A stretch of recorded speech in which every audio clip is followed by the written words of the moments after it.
Hi everybody, this is Energy Labs and today I will give you 4 main tips in order to check if solar is the right decision for you.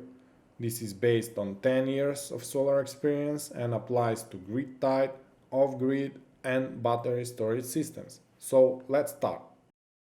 The first thing that you need to check is your location performance. The electricity production from the same PV system can be very different if it's built in Norway or Florida. The number of sun hours in one year are different for the locations and you can harvest more energy if your location has better performance.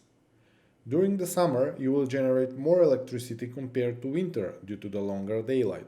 However, it is very important to know that even in the summer, when you have sunlight duration of 15 hours, you will get only 3 to 4 hours of peak performance of your PV system as the solar irradiation is highest around noontime. The global annual irradiation range is between 800 and 2700 kilowatt hours per square meter. This means that theoretically, one location can give you more than 3 times better output for the same PV system compared to the location with the lowest irradiation. But please bear in mind that higher irradiation could lead you to higher air temperature, which can decrease the efficiency of the solar panels and you will get decreased electricity generation.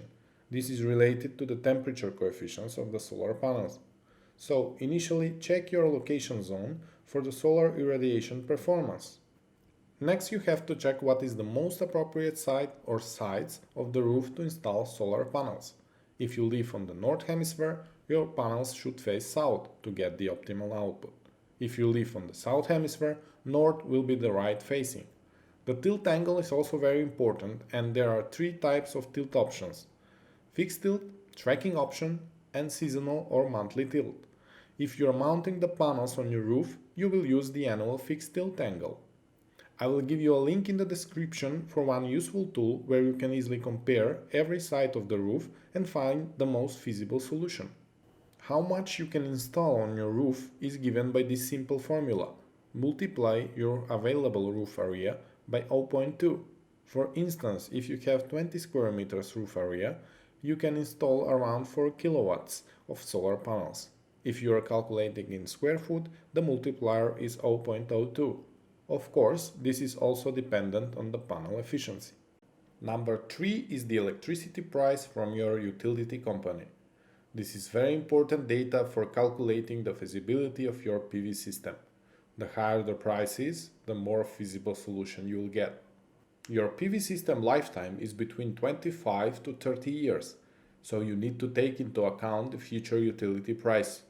Forecasting the electricity price for the next 30 years is really hard job, as we know that the decarbonization process and the carbon capture expensive technologies for the current and future power plants will dramatically increase the supply cost of the electricity in the future. It is very probable that the price in the next 30 years will continue to increase and it will be higher than the current price you are paying to the utility company. This causes your PV system to become even more feasible. The payback period for the electricity bills that you are paying without a PV system is infinite. It is like paying a rent for an apartment that you are planning to live in for 30 years with a money in your pocket to buy it. Number 4 is the net metering. This is one of the most important things. You will not be able always to use the electricity generated from your PV system. If you are planning to have an off-grid system, then you'll need a battery storage, so you can use the electricity when you need it. But if you have a grid-tied system, the most feasible solution is to trade the electricity with the utility. For that reason, your country should have a net metering mechanism. You will also have to check what are the limitations of your distribution grid company for the maximum installed capacity per household. To summarize the 4 tips, I will try to present you one example. I will use the tool from the description. Let's take that we have a house in Florida and we want to make an informed decision about going solar. We want to install solar panels on 2 sides of the roof, south and west side. The available area will let us install 4.6 kilowatts on the south side and 3.2 kilowatts on the west side. The electricity price is 13 cents per kilowatt hour.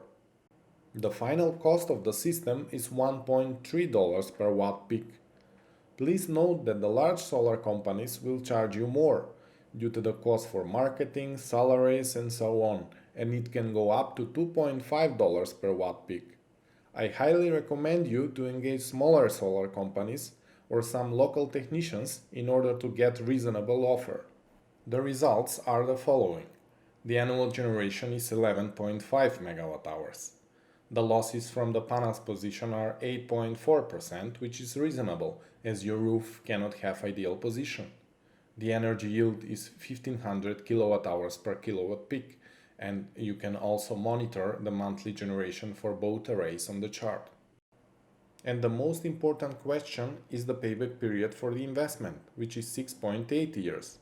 This is very good return on investment. You can also check the cumulative cash flow, which shows that every year you return 15% of your total investment. So the answer for should I invest in this system or not is yes. You should make some research for the local solar companies to ask them for an offer. I hope these tips will help you in the decision of going solar.